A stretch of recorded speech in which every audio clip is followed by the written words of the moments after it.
Deep in the frost-bitten mountains of northern Norway, nestled between snow-blanketed pines and the icy whisper of fjords, there existed a forgotten village known only to those who refused to forget, Vinter. The village was untouched by modern time. No cell service, no internet, no paved roads. The villagers claimed it was safer that way. Every household told the same story to their children. Time doesn't work the same here. At the edge of the village stood a crooked stone cottage with windows like tired eyes. Inside lived a man named Eirik Halvorsen the Clockmaker. He was an old man with fingers worn like driftwood, always hunched over some ticking mechanism, surrounded by an army of clocks, all different, none in sync. No one knew how long he had lived there. Some said he built the village, others claimed he was part of the landscape itself. But no one questioned him, not after what happened 30 years ago.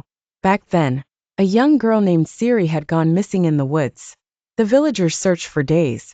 Snow fell like silence, heavy and blinding.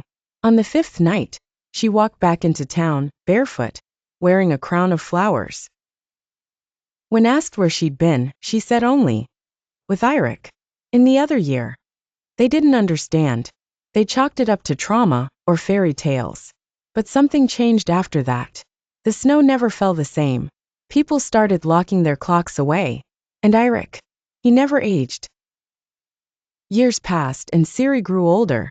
Never quite normal, always looking at the sky like it was ticking.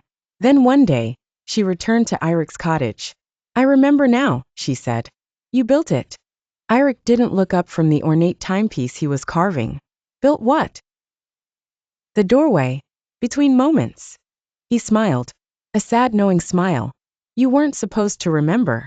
"I have to go back," she whispered. "To when I was taken." "No one goes back without cost," he replied. "I'll pay it." And so Eirik gave her a clock, a strange thing. It had a pendulum that swung sideways and a face with no numbers. He told her to wind it at exactly 3:17 a.m., under the northern lights, and to not look behind her, no matter what she heard. She did as he said. That night, a scream echoed through the woods, something ancient and echoing. When the villagers went looking, they found the clock on the ground, ticking backwards, and the snow around it completely melted in a perfect circle.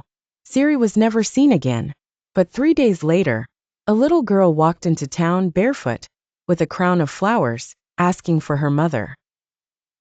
And in the clockmaker's shop, every clock ticked in perfect unison for the first time in 100 years.